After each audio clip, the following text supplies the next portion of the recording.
Capítulo 1.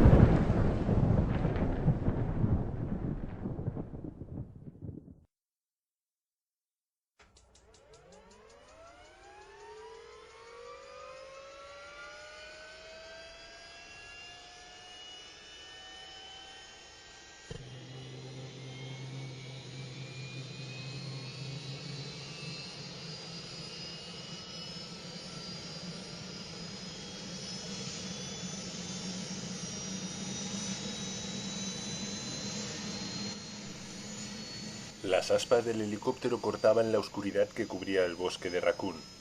Rebecca Chambers estaba sentada muy tiesa, esforzándose por parecer tan tranquila como los hombres que la rodeaban. El ambiente era serio, tan sombrío y nublado como los cielos que cruzaban. Las bromas y los chistes se habían quedado atrás, en la reunión informativa. No se trataba de un ejercicio de entrenamiento.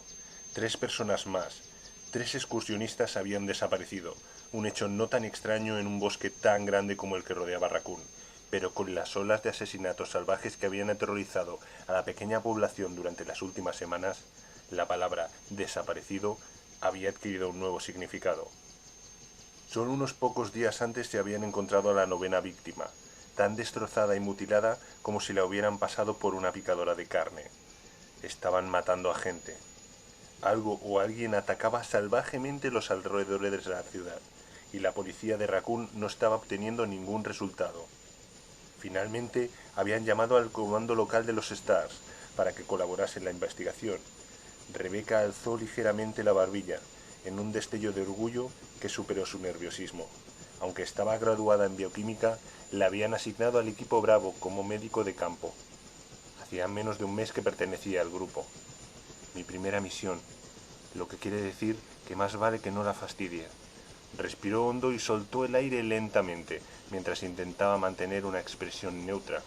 Edward le dedicó una sonrisa alentadora, y Sully se inclinó hacia adelante en la abarrotada cabina para darle una palmadita tranquilizadora en la pierna. Al parecer, su fingida calma no colaba, a pesar de todo lo lista que era, y que lo preparada que estaba para iniciar su carrera no podía hacer nada respecto a su edad, o respecto a parecer aún más joven. A sus 18 años era la persona más joven que los Stars había aceptado nunca, desde su creación en 1967. Y como era la única mujer en el equipo B de Raccoon, todas la trataban como si fuera su hermana pequeña.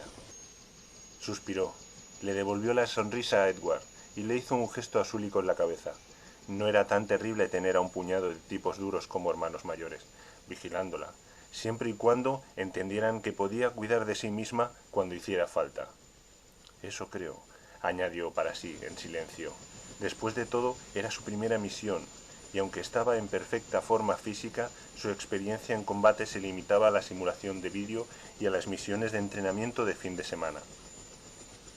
La escuadra de tácticas especiales y rescates la quería en sus laboratorios, pero era obligatorio cubrir un tiempo en servicio de campo, y Rebecca necesitaba experiencia. De todas formas, inspeccionarían los bosques en grupo. Si se encontraba con la gente o con los animales que habían estado atacando a los habitantes de Raccoon, tendrían que la cubieran las espaldas. Se vio el destello de un rayo hacia el norte, cerca. El ruido del trueno se perdió bajo el rugido del helicóptero. Rebecca se inclinó ligeramente hacia adelante e intentó penetrar la oscuridad. Había sido un día claro y despejado, pero justo antes de la puesta de sol había comenzado a formarse nubes. No cabía duda de que volverían a casa mojados. Al menos iba a ser una lluvia cálida. Supuso que eso podría ser mucho.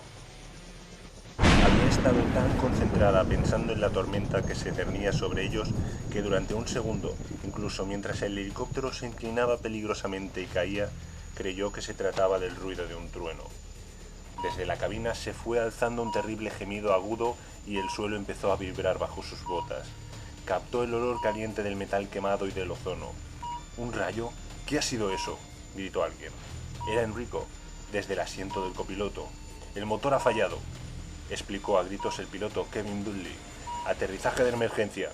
Rebecca se sujetó con fuerza a un hierro de la estructura y miró hacia sus compañeros para evitar la visión de los árboles que subían rápidamente hacia ellos. Observó el gesto decidido y serio del mentón de Sully, los dientes apretados de Edward, y la mirada de preocupación que intercambiaron Richard y Forrest, mientras se agarraban a los salientes de la estructura y de los asideros vibrantes de pared. Delante, Enrico estaba gritando alguna cosa, algo que Rebecca no pudo descifrar por encima del sonido agonizante del motor. Cerró los ojos durante un instante. Pensó en sus padres. Pero el viaje era demasiado violento como para poder pensar. Los golpes y el azote de las ramas de los árboles sacudían el helicóptero con tal estruendo que lo único que podía hacer Rebecca fue no perder la esperanza. El helicóptero giró fuera de control y se precipitó describiendo una espiral escalofriante entre sacudidas y bandazos. Un segundo después todo había acabado. El silencio fue tan repentino y completo que Rebecca pensó que había quedado sorda. Todo movimiento se detuvo. Entonces oyó el goteo sobre el metal, el jadeo ahogado del motor y los feroces latidos de su propio corazón. Se dio cuenta de que estaba en tierra. Kevin lo había logrado, y sin un solo rebote. ¿Estáis todos bien? Enrico Marín, el capitán, estaba medio vuelto en el asiento. Rebecca unió su gesto inseguro al coro de afirmaciones. «Bien pilotado, Kev», exclamó Forrest, y se alzó un nuevo coro. Rebecca estaba totalmente de acuerdo. ¿Funciona la radio?, preguntó Enrico al piloto, que estaba dando golpecitos al control y moviendo los interruptores. «Parece que se ha frito toda la parte eléctrica», contestó Kev. «Debe haber sido un rayo. No nos ha dado lleno, pero ha pasado lo suficientemente cerca. La baliza tampoco funciona». «¿Se puede arreglar?». Enrico formuló la pregunta para todos, pero miró a Richard, que era el oficial de comunicaciones. A su vez, Richard miró a Edward, que se encogió de hombros. Edward era el mecánico del equipo Bravo. «Voy a echarle una ojeada», repuso Edward, «pero si Kev dice que el transmisor está quemado, es que seguramente lo está». El capitán asintió con un leve movimiento de cabeza mientras se acariciaba el bigote con una mano y consideraba qué opciones tenían. Pasado unos segundos suspiró. «Llamé cuando el rayo nos alcanzó, pero no sé si el mensaje salió», informó. «Tiene nuestras últimas coordenadas. Si no informamos pronto, vendrán a buscarnos». Lo que vendrían a buscarlos eran el equipo alfa de los Stars. Rebecca asintió con los demás sin estar segura de si estaba decepcionada o no. Su primera misión había acabado incluso antes de empezar. Enrico volvió a tocarse el bigote, atusándoselo, en las comisuras de la boca con los dedos índice y pulgar. «Todo el mundo fuera», ordenó. «Veamos dónde estamos». Salieron uno a uno de la cabina. Rebecca se fue dando cuenta de la situación en la que se hallaban mientras se iba reuniendo en la oscuridad. Tenían muchísima suerte de estar vivos. «Nos ha caído un rayo, y mientras estábamos buscando asesinos locos, ni más ni menos», pensó sorprendiéndose. Incluso si la misión había concluido, sin duda había sido lo más excitante que le había pasado nunca. El aire se notaba cálido y cargado de la inminente lluvia. Las sombras eran profundas. Pequeños animales correteaban sobre el sotobosque. Se encendieron un par de linternas y los haces de luces cortaron la oscuridad mientras Enrico y Edward rodeaban el helicóptero examinando los daños. Rebecca sacó su linterna de la mochila, aliviada de no habérsela olvidada. «¿Cómo lo llevas?». Rebecca se volvió y vio a Sully, sonriéndole.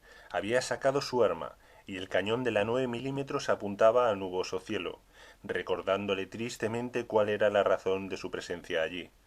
«Realmente sabéis cómo hacer una entrada sonada, ¿no?», bromeó y devolviéndole la sonrisa. El hombre alto sonrió, y los blancos dientes resaltaron contra la oscuridad de la piel. «La verdad es que siempre hago esto para los nuevos reclutas. Es un gasto en helicópteros, pero tenemos que mantener nuestra reputación». Rebecca estaba a punto de preguntar qué opinaría el jefe de policía de ese gasto. Era nueva en la zona, pero ya había oído decir que el jefe Irons era famoso por su tacañería. Cuando Enrico se unió a ellos, sacando su arma y alzando la voz para que todos pudieran oírlo. «De acuerdo, chicos, abrámonos en abanico e inspeccionamos los alrededores. Kev, quédate en el helicóptero. El resto, no os separéis demasiado. Solo quiero que aseguréis la zona. El equipo Alfa podría estar aquí en menos de una hora». No completó la frase. No dijo que también podría pasar mucho más tiempo, pero era innecesario. Al menos por el momento estaban solos. Rebecca sacó la 9 milímetros de la funda y comprobó cuidadosamente los cargadores y la recámara, como le habían enseñado, con el arma en posición vertical para evitar apuntar a alguien sin darse cuenta. Los otros se movían a ambos lados, comprobando sus armas y encendiendo las linternas. Rebecca respiró hondo y comenzó a andar en línea recta, enfocando el rayo de luz de linterna hacia adelante. Enrico estaba solo a unos cuantos metros y avanzaba en paralelo a ella. Se había alzado una fina neblina baja que se enrollaba entre los matojos como una marea fantasmal. A unos 12 metros los árboles se abrían y formaban un sendero lo suficientemente ancho para considerarse una carretera pequeña, aunque la niebla le impedía estar segura. Todo estaba en silencio, excepto por los truenos, que sonaban más cerca de lo que había estado esperando. Tenían las tormentas casi encima. El haz de luz iluminó los árboles, luego la oscuridad, y luego a la vez otros árboles, con un destello de lo que parecía... «¡Mire, capitán!». Enrico se puso a su lado y en unos segundos 5 luces más se dirigieron hacia el brillo metálico que Rebecca había visto, y lo iluminaron. Una estrecha carretera de tierra y un jeep volcado. Mientras el equipo se acercaba, Rebecca pudo ver las letras PM grabadas en su lado, Policía Militar. Vio una pila de ropa que salía de los parabrisas rotos y frunció el ceño. Se acercó para ver mejor y mientras rebuscaba el kit médico, corrió de rodillas junto al kit volcado. Ya antes de agacharse supo que no podía hacer nada. Había tanta sangre. 2 hombres. Uno había salido disparado limpiamente y yacía a unos cuantos metros. El otro, el hombre rubio que tenía ante sí, aún tenía medio cuerpo dentro del jeep. Ambos llevaban ropa militar de trabajo. El rostro y la parte superior del cuerpo de ambos habían sido horriblemente mutilados. Tenían grandes desgarros en la piel y en los músculos y unas heridas profundas en el cuello. Era imposible que fueran resultado del accidente. Pensativa, Rebecca le buscó el pulso y se fijó en la piel que estaba muy fría. Se incorporó y fue hacia el otro cadáver. De nuevo buscó alguna señal de vida, pero estaba tan frío como el primero. «¿Crees que son de Raggington?», preguntó Richard. Rebecca vio un maletín junto a la pálida mano extendida del segundo cadáver y fue a buscarlo medio agachada. La respuesta de Enrico le llegó mientras le levantaba la tapa del maletín. «Es la base más cercana, pero mira la insignia. Son marines. Podrían ser de Donnell», dijo. Sobre un puñado de carpetas de informes había un sujetapapeles con un documento de aspecto oficial. En la esquina superior izquierda se veía la foto del carnet de un hombre apuesto y de ojos oscuros vestido de civil. Ninguno de los cadáveres se parecía a él. Rebecca alzó las hojas y leyó en silencio, y se le quedó la boca seca. «Capitán», consiguió decir mientras se levantaba. Enrico levantó la vista desde donde se hallaba agachado junto al jeep. «¿Sí? ¿Qué ocurre?». Rebecca leyó en voz alta la parte relevante. «Una orden judicial para transportar a alguien. Prisionero William Cohen, exteniente, de 26 años de edad, sometido a un consejo de guerra y sentenciado a muerte el 22 de julio. El prisionero será transportado a la base de Raggington para ser ejecutado». El teniente había sido acusado de asesinato en primer grado. Edward le cogió el documento de las manos. Dijo en voz alta y cargada de furia lo que se estaba formando en la mente de Rebecca. Esos pobres soldados solo estaban haciendo su trabajo, y ese canella lo ha asesinado, y se ha escapado. Enrico a su vez le tomó los documentos de las manos a él, y le echó una rápida ojeada. «Muy bien, muchachos. Cambio de planes. Tenemos un asesino suelto. Separémonos y reconozcamos la zona más próxima, a ver si podemos localizar al teniente Billy. Manteneos alerta e informar cada 15 minutos, pase lo que pase». Todos hicieron gestos de asentimiento. Rebecca respiró hondo mientras los otros comenzaban a moverse y comprobó su reloj. Decidida a ser tan profesional como cualquier otro componente del equipo. 15 minutos sola, ningún problema. ¿Qué podía pasar en 15 minutos? Sola, en medio de un bosque tan oscuro. ¿Tienes tu radio? Rebecca pegó un bote y se volvió a oír la voz de Edward. El mecánico estaba junto a su espalda y le dio una palmadita en el hombro sonriendo. «Tranquila, nena». Rebecca le devolvió la sonrisa aunque odiaba que le llamaran nena. Por el amor de Dios, Edward solo tenía 26 años. Rebecca dio unos golpecitos a la unidad de radio que colgaba de su cinturón. «Comprobado. Edward hizo un gesto afirmativo con la cabeza y se alejó. Su mensaje era claro y tranquilizador. Rebecca no estaría realmente sola, no mientras tuviera la radio. Miró alrededor y vio que algunos de los otros ya estaban fuera de su vista. Kevin seguía en el asiento del piloto y estaba examinando el portafolios que ya había encontrado. La vio y le dedicó un saludo militar. Rebecca alzó el pulgar y cuadró los hombros, mientras volvía a desenfundar su arma y se adentraba en la noche. En lo alto retumbó un trueno. Albert Wesker se hallaba sentado en la planta de tratamiento con B1. La única luz en la sala provenía del parpadeo de 6 monitores de observación que cambiaban de imágenes en rotación cada 15 segundos. Se veían todos los niveles del centro de formación, los pisos superiores e inferiores de la planta de tratamiento del agua y el túnel que conectaba a los dos. Contempló las silenciosas pantallas de blanco y negro sin verlas realmente. La mayor parte de su atención estaba centrada en la transmisión que estaba recibiendo de los comandos de limpieza. Un grupo de 3 hombres, bueno, 2 y el piloto, estaban de camino en helicóptero, en silencio la mayor parte del tiempo. Eran profesionales y no perdían el tiempo con bromas de machos o chistes de jovencitos, lo que significaba que Wesker estaba oyendo un montón de estática. Ningún problema. El ruido blanco combina bien con los rostros inexpresivos de mirada fija que veía en los monitores. Los cuerpos destrozados tirados por los rincones. Los hombres que habían sido infectados vagando sin rumbo por los corredores vacíos. Como en la mansión y en los laboratorios Arklay, a unos cuantos kilómetros de allí, los campos privados de entrenamiento de White Umbrella y los centros conectados a ellos habían sido atacados por el virus. Tiempo de llegada estimado 30 minutos, cambió, dijo el piloto, y su voz resonó en la sala tenuamente iluminada.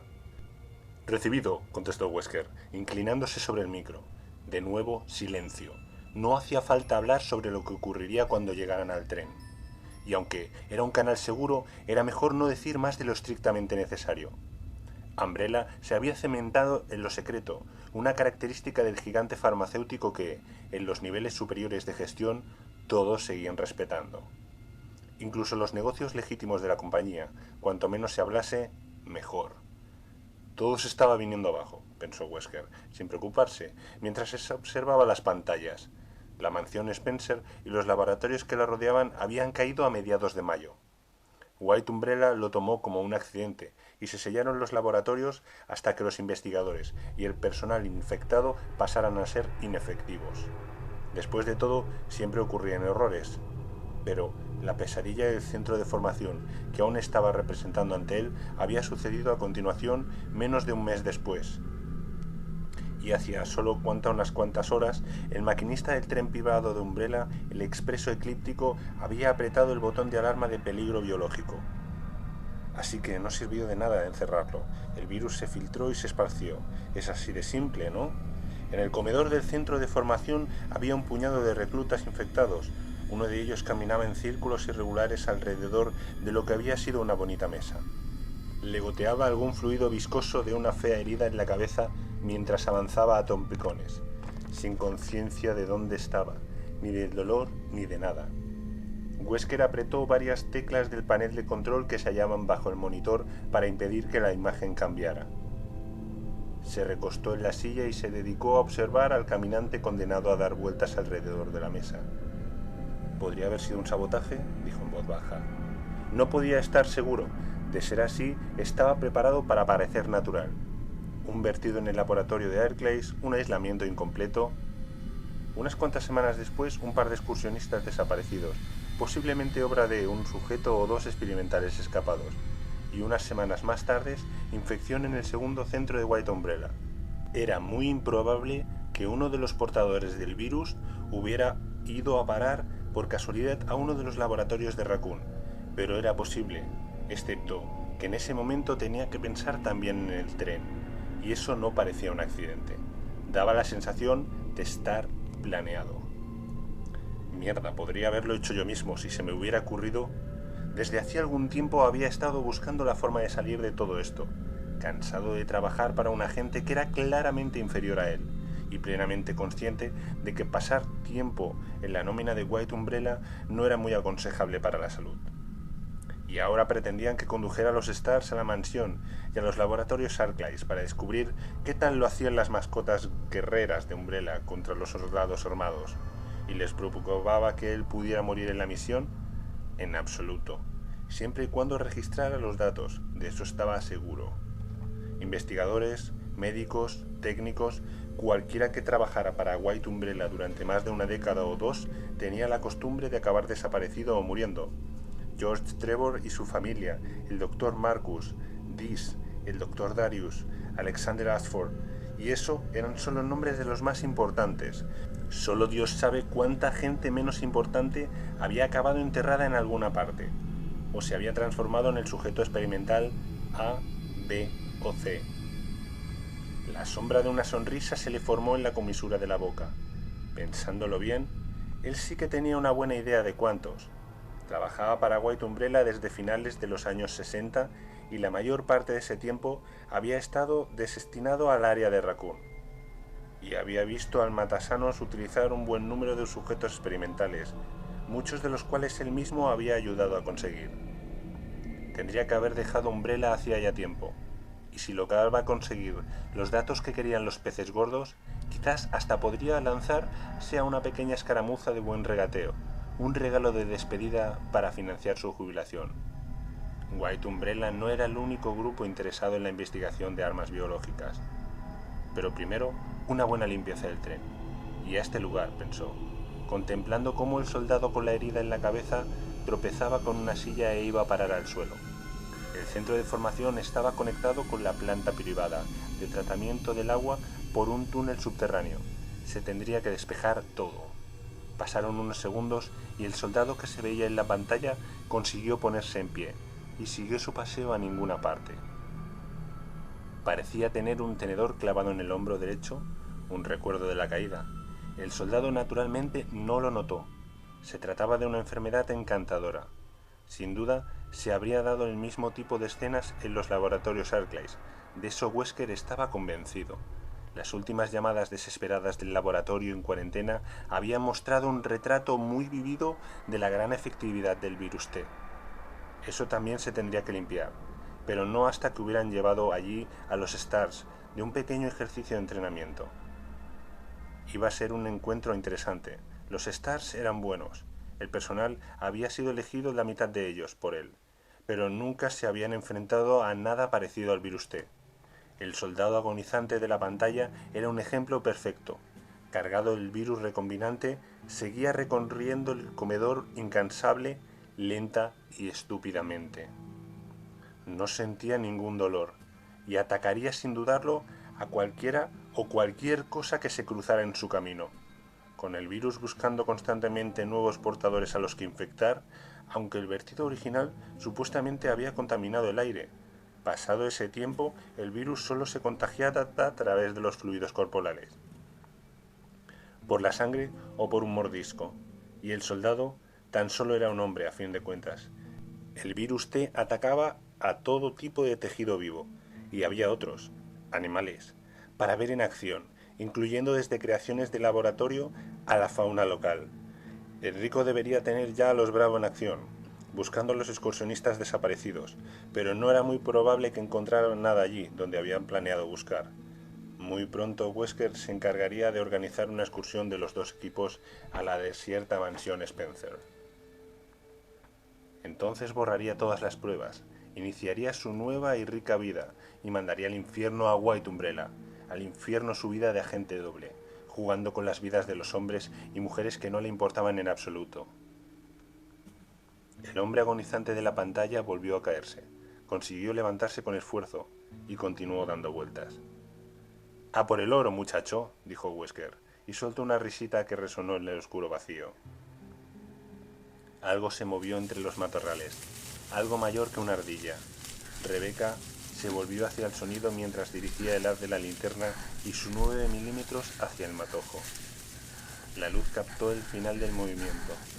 Las hojas aún se movían y la luz de la linterna temblaba al mismo ritmo. Se acercó un paso, tragando saliva y contando hacia atrás hasta 10. Fuera lo que fuese, se había ido. «Un mapache, seguro», o quizás el perro de alguien que se ha escapado.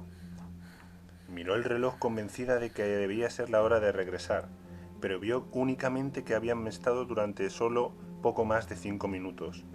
No había visto u oído nada desde que se alejó del helicóptero. Era como si todos los demás hubieran desaparecido de la faz de la tierra. O he desaparecido yo, pensó sombría. Bajó ligeramente el cañón de la pistola y miró hacia atrás para comprobar su posición. Había estado dirigiéndose más o menos hacia el suroeste del lugar donde habían aterrizado. Seguiría adelante durante unos minutos más, y luego... Rebeca parpadeó sorprendida al ver una pared de metal bajo la luz de la linterna, a menos de 10 metros. Recorrió la superficie con el haz y vio ventanas, una puerta... «Un tren», murmuró frunciendo el ceño. Le parecía recordar algo sobre una vía en aquella zona. Umbrella, la corporación farmacéutica, tenía una línea privada que iba de Latham a Raccoon City. No, estaba muy segura de la historia porque no era de la región, pero juraría que la compañía se había fundado en Raccoon.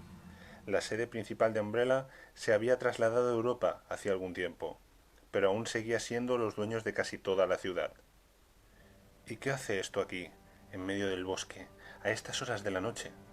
Recorrió el tren de arriba a abajo con el haz de luz y descubrió que habían 5 vagones altos de 2 pisos cada uno. Justo bajo el techo del vagón que tenía delante vio escrito «Expreso eclíptico». Había unas cuantas bombillas encendidas, pero eran muy tenues, con una luz casi incapaz de atravesar las ventanas, y de estas varias estaban rotas. Le pareció ver la silueta de una persona junto a una de las que parecían intactas, pero no se movía. Quizás estuviera durmiendo. O herida, o muerta. Tal vez esa cosa se detuvo allí porque Billy Cohen encontró la manera de llegar a la vía. Menuda idea. En ese mismo momento podían darse dentro con rehenes. Había llegado la hora de pedir refuerzos. Movió la mano hacia la radio, pero se detuvo. O quizá el tren se abrió hace un par de semanas y todavía siguen aquí, y todo lo que encontrarás dentro será una colonia de marmotas. ¿Se burlarían los del equipo de esto? No. Se mostrarían muy amables, pero ella tendría que aguantar que le tomaran el pelo durante unas semanas, o incluso meses, por pedir refuerzos para entrar en un tren vacío. Volvió a mirar el reloj y vio que habían pasado 2 minutos desde la última vez. De repente, sintió que una gota de líquido frío le caía en la nariz, y después otra en el brazo. Luego oyó el repiquete suave y musical de cientos de gotas que caían sobre las hojas y la tierra, y finalmente de miles, cuando la tormenta por fin se desencadenó. La lluvia decidió por ella. Echaría un vistazo rápido al interior del tren antes de regresar, solo para asegurarse de que todo estaba como debería estar. Si Billy no rondaba por ahí, al menos podría informar de que el tren parecía estar despejado. Y si él estaba por allí... «Tendrás que vértelas conmigo», murmuró, y sus palabras se perdieron en el estruendo de la tormenta, que fue arraciando mientras ella avanzaba hacia el tren.